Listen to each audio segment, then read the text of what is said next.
रत्नागिरी शहर हे जिल्ह्याचं ठिकाण आहे, पण हळूहळू आता ते विस्तारीकरण होत चाललं आहे. उपनगरामध्ये म्हणजे आजूबाजूच्या ग्रामीण भागापर्यंत शहर वसत चाललं आहे. म्हणजे अगदी हातकंब्यापर्यंत इकडे नाचणं असेल, इकडे अगदी शिरगावपासून अगदी साखरतरपर्यंत असेल, किंवा इकडे आपण गेला तर मिऱ्या, हा संपूर्ण भाग हा जवळजवळ कुवारवापर्यंत संपूर्ण शहर हे आता जवळजवळ शहरीकरणाचा त्याला एक प्रकारचा ढाच यायला लागला आहे. शहरीकरणाचा एक त्याच्यावरती ठसा उपटायला लागला आहे.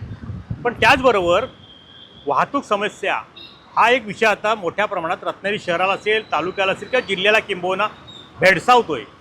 कारण मुळात वाहतूक समस्येमधला पार्किंग हा विषय फार महत्त्वाचा असतो. त्यामुळे आता पार्किंग ही समस्या फार मोठी रत्नागिरी शहराला तरी जाणवते, दिसते. तशी चिपळूणसारख्या मोठ्या शहरामध्ये तीच परिस्थिती असेल, खेडमध्ये पण असेल. म्हणजे ह्या शहरी भागामध्ये पार्किंग समस्या ही दिवसेंदिवस अतिशय तीव्र होताना दिसते. आपण रत्नागिरी शहरात जवळजवळ कुठेही गाडी लावली तरी ट्रॅफिक पोलिसहून आपला फोटो काढतो, पैसे आपले त्या आपल्या खात्यातनं वजा होतात, आपल्याला दंड आकारला जातो. पण नगरपालिकेकडनं पार्किंगची काही व्यवस्था केली जात नाही आहे आणि भरडतो तो मात्र सामान्य माणूस.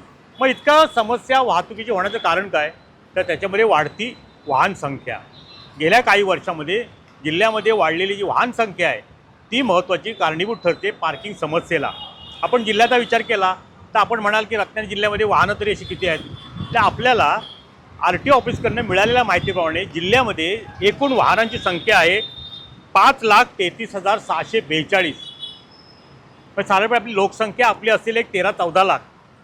पण आपली वाहतूक समस्या वाढवण्यामागे वाहनांची संख्या ही महत्त्वाची असते आणि ती आहे 5,33,642. पण त्याच्यामध्ये विचार केला आपण तर साधारणपणे दरवर्षी वाहनांची संख्या वाढते, नोंदणी होते, RTOमध्ये रजिस्ट्रेशन होतं, 5 वर्षाचा किंवा कायमस्वरूपी कर आकारणी केली जाते RTO ऑफिसकडून. आणि त्यांच्याकडून जिल्ह्याचा विचार केला तर दुचाकी म्हणजे आता एक तरुण पिढीमध्ये, एक तरुणाईमध्ये एक क्रेज आले दुचाकी. मग वेगवेगळ्या मोटरसायकल असतील, बुलेटपासून असेल, अगदी ॲक्टिवा असेल.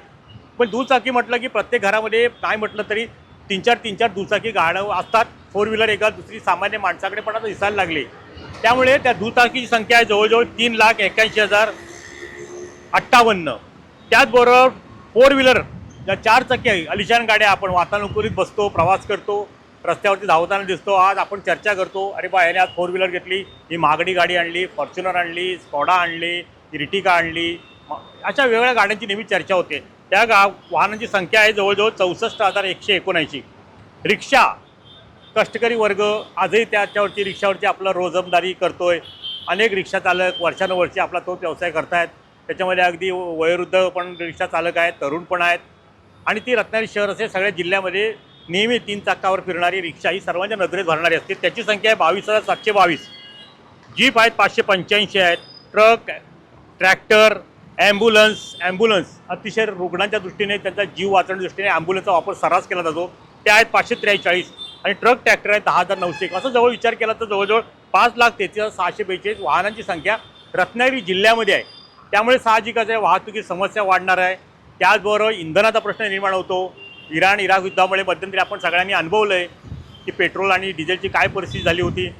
घरगुती गॅस असतील किंवा व्यावसायिक गॅस असतील, त्यांचाही तुटवडा आजही जाणवतो आहे.